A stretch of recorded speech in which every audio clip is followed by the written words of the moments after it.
If you enjoyed this program, please like and subscribe. You really messed up. And Klal Yisrael was messing up bad. And then October 7th happened.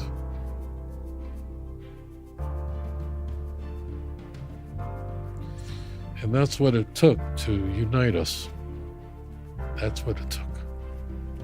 That's sad. That's Mashiach ben Yosef moment. Isn't that sad? And we were fighting on the streets of Jerusalem and Tel Aviv. Fighting. Crazy over crazy things. Like idiots. Was it an issue of eating bacon? Where I live, you can't even find bacon.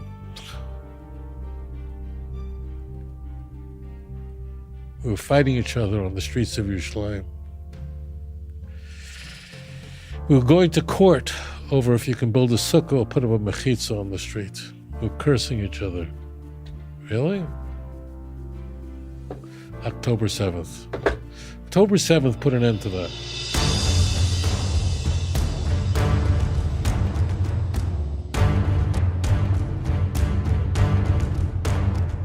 Okay, we're moving on to the next caller. Caller, you are live on the air. Please tell us your name, where you're calling from. Hi, everybody.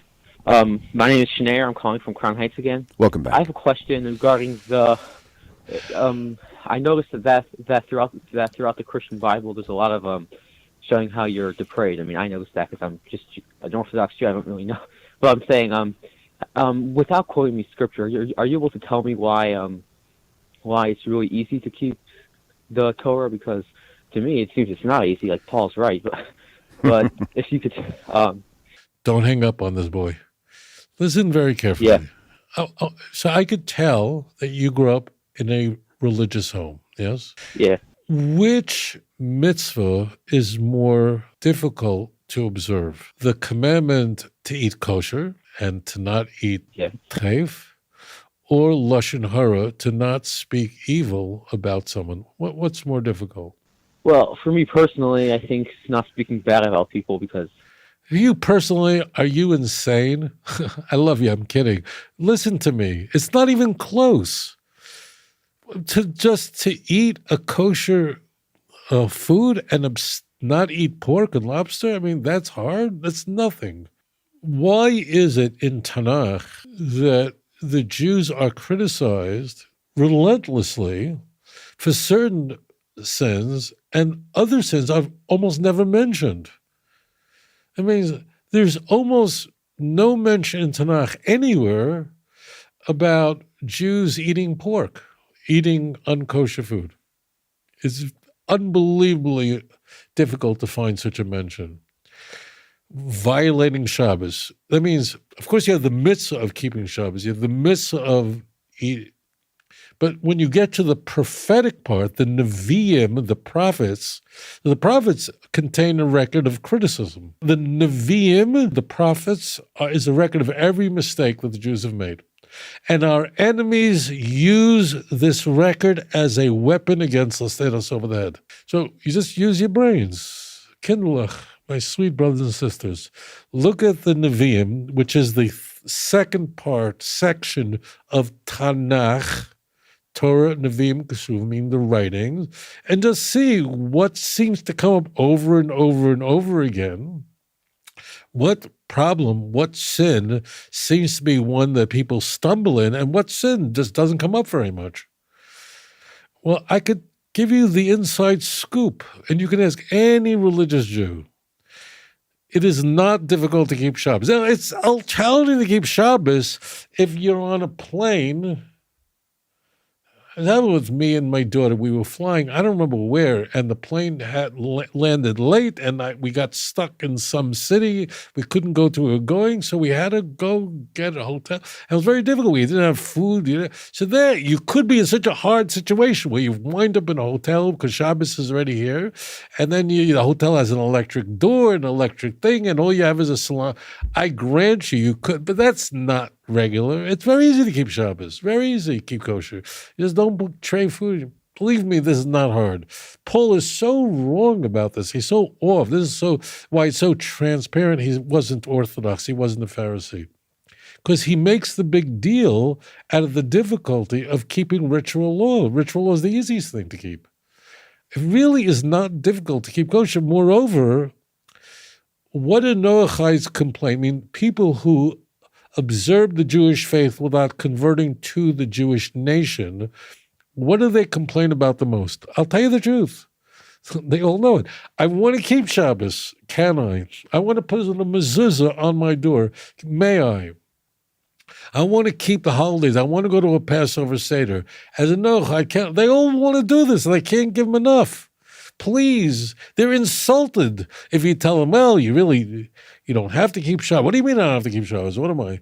So just listen. Let's talk about the real thing. The reality is that the challenge in life is your relationship between men and your fellow men. That's the challenge, that there should be justice and righteousness. And Sodom was destroyed for violating, because there was no tzedakah mishpat. See Genesis chapter 18. And HaKadosh Baruch Hu, the Holy One, blessed be his name, tells us explicitly in the book of Isaiah, chapter 1, verse 27, would you consider looking it up for yourself? Would you consider? Would you consider opening it up for yourself and reading it today? Really? Isaiah 1:27. Jerusalem, we will be saved, will be redeemed. The Messianic age will come. The world will be redeemed through what? Tzedakah mishpat. Tzedakah means justice. Mishpat, we'll just loosely translate justice and righteousness. That's it. How do you treat other people? Really? Why do you think the Jews go through all these sorrows, these problems we have? Our enemies want to destroy us. It unites us. You know what it means? If you're a Christian now, I'm not kidding, if you're a Christian and you read Isaiah 1:27, and please read it in context. Read the early part of Isaiah 1 where the Jews are criticized because they were keeping ritual law, but they were not feeding the hungry, not clothing the naked, not taking care of the widow. Because I don't need any of it. I don't need your candies. I don't need your flour. They're nice. But if you're doing that stuff, you're messed up. You're really messed up. And Klal Yisrael was messing up bad. And then October 7th happened.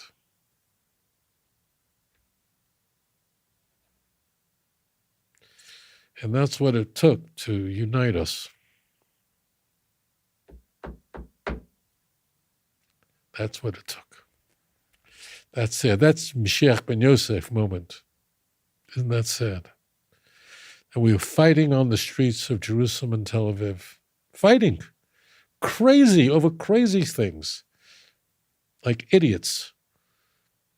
It wasn't an issue of eating bacon.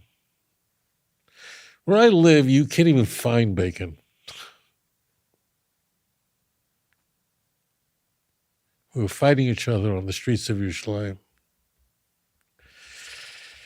We were going to court over if you can build a sukkah or put up a mechitza on the street. We were cursing each other. Really?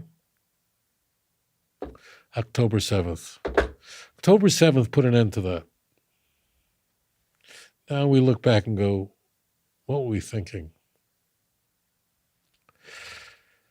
That's real Mashiach ben Yosef moment. That's a real Mashiach ben Yosef moment, my friends. So let's be very clear. The challenge for the believer is to understand that every person is created in the image of God. There are many people who urge me not to do what I do because those who become Christians or are Christians, who cares about them? They're pro-Israel or they're losers who convert to another religion. Let them go. We don't need them. I say no. They're all created in the image of God. They need to know. But I tell you this, you can look at the criticism of Tanakh. Now, if you really know your prophets, Tanakh, well, You can see examples of when Jews are criticized for violating Shabbat. I'm talking in the Nevi'im and the Ketuvim. There are examples. There are. It's very rare. You'll also notice and I want to exclude from this the Dor HaMidbar, the generation that spent 40 years in the wilderness. That was different. But once we go to the Nevi'im, after the people have gone to the land of Israel, are in there, like if you go into Ezra chapter 10, in these chapters, even when people made a mistake, in Nehemiah chapter 13, chapter 9, there's a criticism for not observing Shabbos. But it's very light. Stop what you're doing. Go back, whatever. So that's the key. Ritual mitzvot, very easy to keep. How you treat another person, this is the great challenge. If you enjoyed this program, please like and subscribe. אדון עולם אשר מלך בטרם כל יציר נברא לעת נעשה בחפצו כל אזי מלך שמו נקרא ואחרי ככלות הכל לבדו